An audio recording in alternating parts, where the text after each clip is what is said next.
আসসালামু আলাইকুম রহমতুল্লাহি ওবরকাতুহ। মুয়াজ মিডিয়ার পক্ষ থেকে কোরআন প্রেমিক ভাই ও বোনদের সকলকে জানাচ্ছি আন্তরিক মোবারকবাদ ও অভিনন্দন। রমজানকে সামনে রেখে আমি আপনাদের জন্য নিয়ে এসেছি মাত্র 30 দিনেই কোরআন শিক্ষার একটি সুন্দর কোর্স। আপনি চাইলেই আমার এই ভিডিওর মাধ্যমেই আপনি শিখতে পারবেন সহি শুদ্ধ পবিত্র কোরআন তেলাওয়াত। তাই চ্যানেলটি সাবস্ক্রাইব করে লাইক এবং কমেন্টস করে শেয়ার করে অন্যদের দেখার সুযোগ করে দিন। এতে আপনিও সওয়াবের অধিকারী হবেন। কেননা রাসূলুল্লাহ সাল্লাল্লাহু আলাইহি সাল্লাম বলেছেন, খয়রুকুম মান তাআল্লামাল কুরআনা ওয়া আল্লামাহ। তোমাদের মধ্যে ওই ব্যক্তি সর্বোত্তম যে ব্যক্তি নিজে কোরআন শিখে এবং অপরকে শিক্ষা দেয়। প্রিয় ভাই বোনেরা, আমি শিখেছি তাই আপনাদের জন্য এই কোরআন শিক্ষার ক্লাস নিয়েই হাজির হয়েছি। মাত্র 30 দিনেই 30টি ক্লাসের মধ্যেই শিখতে পারবেন সহি শুদ্ধভাবে পবিত্র কোরআন তেলাওয়াত। তবে যারা জেনারেল শিক্ষিত মানুষ, যারা একেবারেই আলিফ বা তা ছাড়া কিছুই চেনে না, অক্ষর চেনে না, আমি তাদের জন্য একেবারেই খাতা কলম নিয়ে বোঝানোর চেষ্টা করব। তো যাই হোক, কথা না বাড়িয়ে আমরা এখন ক্লাস শুরু করে দেই ইনশাআল্লাহ। আউযু বিল্লাহি মিনাশ শাইতানির রাজিম। বিসমিল্লাহির রহমানির রহিম। অক্ষর পরিচয় এখানে শুরু। উচ্চারণ যেন শুদ্ধ হয়। উচ্চারণ শুদ্ধ না হইলে সাওয়াবের জায়গায় গুনাহ হয়। এই আরবি হরফ হচ্ছে, আরবিতে বলা হয় হরফ, বাংলায় বলা হয় অক্ষর, ইংরেজিতে লেটার। তো অক্ষর পরিচয় এখানে শুরু, উচ্চারণ যেন শুদ্ধ হয়। উচ্চারণ শুদ্ধ না হইলে সাওয়াবের জায়গায় গুনাহ হয়।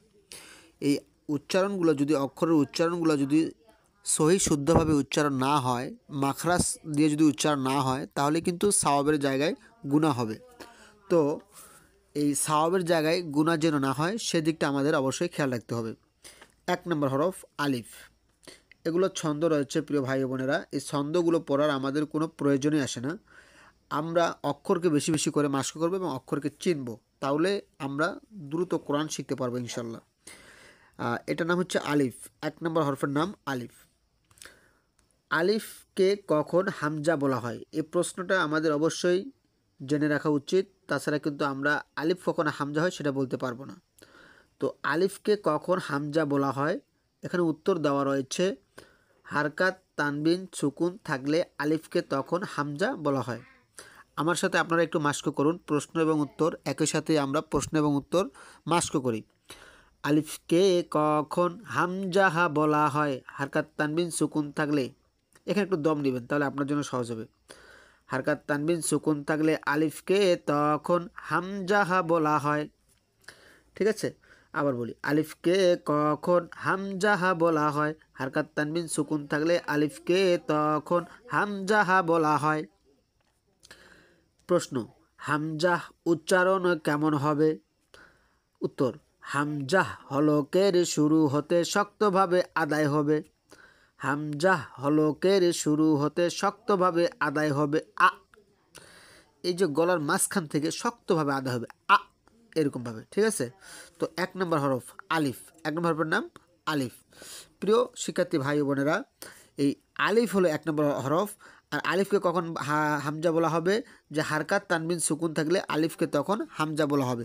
হারকাত বলতে আমরা বুঝি, আমি একটু আপনাদেরকে খাতা কলমে শিখে দিই। হারকাত বলতে আমরা একটু খাতা কলমে শিখে দিচ্ছি, খুব মনোযোগ সহকারে শিখুন। হারকাত, এই যে জের, জবর, পেশ। ঠিক আছে, এই জের, জবর, পেশ, এই 3টি সমন্বয়কে, এই 3টাকে বলা হয় হারকাত। হারকাত, এই 3টাকে বলা হয় হারকাত। তাহলে হারকাতের ব্যবহারটা হবে জের, এটা সর্বসময় অক্ষরের নিচে থাকবে। হ্যাঁ, হামজা জের ই, এটা এখন আলিফ। আলিফের নিচে জের দিলে আলিফ হামজা হয়ে যাবে। এটার নাম হচ্ছে আলিফ। আলিফের উপর জবর দিলেই আলিফ হামজা হয়ে যাবে। ঠিক আছে, এটার নাম আলিফ। আলিফের উপর পেশ দিলেই আলিফ হামজা হয়ে যাবে। এক কথায় শেষ, আলিফের উপর যে কোনো কিছু বসলেই আলিফ তখন হামজা হবে, সুকুন থাকলেও আলিফ হামজা হয়ে যাবে। তো এই জের, জবর, পেশকে হারকাত বলা হয়।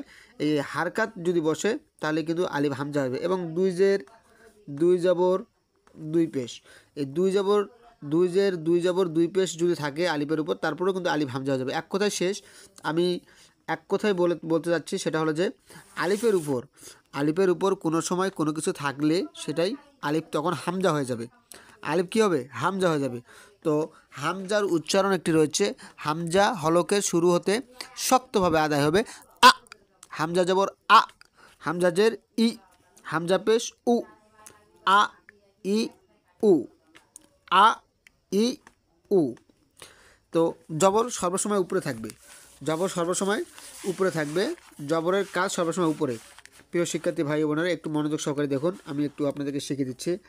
জবর উপরে থাকবে, জবরে আকার, জেরে যে নিচে থাকবে, জেরে হিসিকার, এবং পেশে এটা হুসুকার, ঠিক আছে। তো হামজার উপর জবর দিলে হামজা জবর আ, হামজার উপর হামজার নিচে জের দিলে হামজা জের ই, হামজার উপর পেশ দিলে হামজা পেশ উ, তাহলে আ ই উ, আ ই উ, ঠিক আছে। আমরা এই তিনটির মাধ্যমেই কিন্তু কোরআন তেলাওয়াত করবো ইনশাল্লাহ, যে আ ই উ। এই কোরআন শিখতে গেলে আকার, হিসিকার, হুসুকার এই তিনটে জিনিস আমরা যদি শিখতে পারি, তাই কিন্তু আমরা তাতেই কোরআন শিখতে পারবো ইনশাআল্লাহ। তো জবর উপরে থাকে, জবর কোথা থেকে? উপরে। জের কোথা থেকে? নিচে। পেশ কোথা থেকে? উপরে। হামজা জবর আ, হামজা জের ই, হামজা পেশ উ, তাহলে কি হলো? আ ই উ, আ ই উ, আ ই উ, ঠিক আছে, এরকমভাবে। এখন ঠিক অনুরূপভাবে যদি আমরা বলি হামজা দুই জবর কী হবে? আন, একটা করে নুন সাকিন থাকবে, হ্যাঁ, একটা করে নুন সাকিন লুকাইতে থাকবে, তাহলে আন বলতে হবে। হামজা দুই জবর আন, হামজা দুই জের ইন, হামজা দুই পেশ উন, আন ইন উন, আন ইন উন। প্রিয় শিক্ষার্থী ভাই বোনেরা, আশা করি আপনারা বুঝতে পারছেন যে হামজার উপর জবর হলে হামজা জবর আ, জবরে আকার, জবরে কী কার? আকার, জেরে হিসিকার, পেশে হুসুকার। তাহলে বলি হামজাহ জবর আ, হামজাহ জের ই, হামজাহ পেশ উ, আ ই উ। আবার বলি আ ই উ। হামজাহ দুই জবর আন, হামজাহ দুই জবর আন। আমি আগেই বলেছি যে দুই জবরের মধ্যে বা দুই জেরের মধ্যে বা দুই পেশের মধ্যে নুন সাকিন থাকে, অর্থাৎ দন্তন্য থাকবে, একটা করে দন্তন্য লাগাই তো থাকবে। তাহলে হামজাহ দুই জবর আন, হামজাহ দুই জের ইন, হামজাহ দুই পেশ উন, আন ইন উন, হামজাহ দুই জবর আন, হামজাহ দুই জের ইন, হামজাহ দুই পেশ উন। এটাকে জবর বলা হয়, জবর উপরে থাকবে, হ্যাঁ। এখানে দুই জবর রয়েছে, দেখুন, একটা জবর, এই একটা জবর, দুই জবর, দুই জের, দুই পেশ। আর এখানে শুধুমাত্র জবর ব্যবহার করা রয়েছে, যে হামজা জবর আ, হামজা জের ই, হামজা পেশ উ, আ ই উ। হামজা দুই জবর আন, হামজা দুই জের ইন, হামজা দুই পেশ উন, আন ইন উন। হামজা জবর আ পড়ব নুনের সাথে আন। কেন পড়ব? কারণ এই নুনের উপর সুকুন রয়েছে। এই সুকুনের কাজ হলো, আমি আবারও বলছি, সুকুনের কাজ হলো যোগ করে দেওয়া। সুকুনের কাজ হলো কী করে দেওয়া? যোগ করে দেওয়া। আমরা যেমনিভাবে যোগ করি 1 আর 1 2 হয়, ঠিক অনুরূপভাবে কোনো অক্ষরের উপর যদি সুকুন থাকে তাহলে সে ডান পাশের অক্ষরে টেনে নিবে। অর্থাৎ হামজা জবর আ পড়ব নুনের সাথে আন, হামজা জবর আ পড়ব নুনের সাথে আন। হ্যাঁ, কেন পড়ব? এই সুকুনটা থাকার কারণে, ঠিক আছে। এই সুকুন, ইলিশ মাছের পেটে যেমন একটা কাঁটা থাকে, ঠিক অনুরূপভাবে একটা এখানে দেওয়া রয়েছে, দেখুন, এই সুকুন, এটার নাম বলা হয় সুকুন। তো হামজা জবর আ পড়ব নুনের সাথে আন, হামজা জের ই পড়ব নুনের সাথে ইন। কেন পড়ব? আমি আবারও বলছি যে এই সাকিনটা থাকার কারণে কিন্তু নুনের সাথে যোগ হয়ে গেল। এখানে যে অক্ষরে থাকুক না কেন, এখানে যদি সুকুন থাকে তাহলে এটা যোগ হয়ে যাবে। তাহলে হামজা জের ই পড়ব নুনের সাথে ইন, হামজা পেশ উ পড়ব নুনের সাথে উন। আমরা বানান করলাম, আমরা কি করলাম? বানান করলাম। আমরা এখন একটা করে অক্ষর উচ্চারণ দেব। হামজার উপর জবর দিলে যে হামজা জবর আ হয়, আমরা এখন হামজা জবর আ এভাবে বলবো না, আমরা এখন উচ্চারণ দেব যে আ। হামজার উপর জবর দিলে কী হবে? আ। হামজা নিচে জের উচ্চারণ কী হবে? ই। আমরা বলবো না যে হামজা জের ই, এটা বানান। আমরা এখন উচ্চারণ দিচ্ছি, তো হামজা জের ই আমরা এটা বলবো না, আমরা এখন উচ্চারণ যেহেতু দিচ্ছি তাহলে আমরা বলবো ই উ। আন, হামজার উপর দুই জবর আন, হামজার উপর 2 জবর আন, হামজার নিচে 2 জের ইন, হ্যাঁ, হামজার উপর 2 পেশ উন, হামজার উপর 2 পেশ উন, হামজা জবর আ পড়ব নুনের সাথে আন। আমরা এখন বলবো আ পড়ব নুনের সাথে আন, ই পড়ব নুনের সাথে ইন, উ পড়ব নুনের সাথে উন, আন, ইন, উন। তো আমরা এখন সরাসরি উচ্চারণ দিই, বলি আ, ই, উ, আন, ইন, উন, আন, ইন, উন। প্রিয় শিক্ষার্থী ভাই ও বোনেরা, আবারও আমার সাথে আপনারা উচ্চারণ করেন, তাহলে আপনার জন্য খুব সহজ হয়ে যাবে। হামজার উপর জবর দিলে কি হয়? আ। হামজার নিচে জের হলে কি হয়? ই। হামজার উপর পেজ হলে ও। হামজার উপর 2 জবর হলে আন, হামজার নিচে 2 জের হলে ইন, হামজার উপর 2 পেজ হলে উন, আ পড়ব নুনের সাথে আন, ই পড়ব নুনের সাথে ইন, উ পড়ব নুনের সাথে উন। এই অক্ষরটার মধ্যে নুন, এই যে নুন, নুনের উপরে একটি ফোঁটা থাকে। নুনের উপরে কয়টি ফোঁটা থাকে? একটি, তার নাম কি? নুন। তো আন, ইন, উন। প্রিয় শিক্ষার্থী ভাই ও বোনেরা, আমরা প্রতিনিয়ত 2টি করে অক্ষর ক্লাসে পড়ব ইনশাল্লাহ। আর আজকে যেহেতু প্রথম ক্লাস, তাই একটি অক্ষর আজকের জন্য, কেননা বেশি যদি অক্ষর দেয় তাহলে কিন্তু অনেকের বলবে হুজুর আমি বুঝতে পারতেছি না বা মাথা ধরবে না এতগুলো পড়া। তো আমি সহজ করে আবারও বলছি, জবরে আকার, জেরে হিসিকার, পেশে হুসুকার, এই 3টির ব্যবহার যদি আপনি শিখতে পারেন তাহলে কিন্তু আপনি কোরআন সুন্দরভাবে পড়তে পারবেন। জবর উপরে থাকে, জের নিচে থাকে, পেশ উপরে থাকে। জবর উপরে থাকে, জের নিচে থাকে, পেশ উপরে থাকে। আকার, হিসিকার, হুসুকার, আকার, হিসিকার, হুসুকার। আপনি সুন্দর করে আমার এই ক্লাসটি ইনশাল্লাহ ফেসবুক, ইউটিউবে সুন্দরভাবে আপনারা সেভ করে রাখবেন এবং ডাউনলোড করে রাখবেন, বারবার দেখবেন। ইনশাল্লাহ আমি মনে করি আপনারা এই ক্লাসের মধ্যেই শিখতে পারবেন ইনশাল্লাহ। তো যাই হোক, আর কথা না বাড়িয়ে আজকে প্রথম ক্লাস যেহেতু, আজকের অক্ষর দিলাম একটি, এই একটি অক্ষর অবশ্যই বেশি বেশি করে মাস্ক করবেন।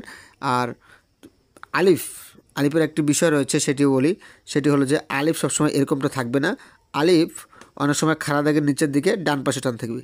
হ্যাঁ, আলিফ খাড়া দাগের নিচের দিকে ডান পাশে টান থাকবে, খাড়া দাগের নিচের দিকে ডান পাশে টান থাকবে, এটা নামও কিন্তু আলিফ। ঠিক আছে, এটা ভুলে যেন আমরা না যাই, এই দিকটা অবশ্যই খেয়াল রাখতে হবে। তাহলে এখানে আলিফ রয়েছে 1টা, 2টা, 3টা, 4টা, এইখানে একটা, 5টা, এইখানে 5টা আলিফ রয়েছে এখন।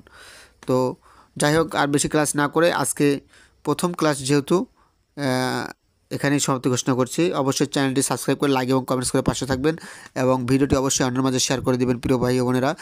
আর প্রতিদিন রাত 8টা বেজে আপনারা অবশ্যই আমার এই ভিডিওগুলো পাবেন। আর তা বাদেও অন্যান্য সময় পেতে পারেন ইনশাল্লাহ। তবে চোখ রাখবেন প্রতিনিয়ত ভিডিওগুলো পেতে। সকলে ভালো থাকবেন, সুস্থতা থাকবেন। আল্লাহ পাক সকলকে ভালো রাখুক, সুস্থ রাখুক, এই বলে আজকের ক্লাস এখানে সমাপ্ত ঘোষণা করছি। আসসালামু আলাইকুম ওয়া রাহমাতুল্লাহি তাআলা ওয়া বারাকাতুহু।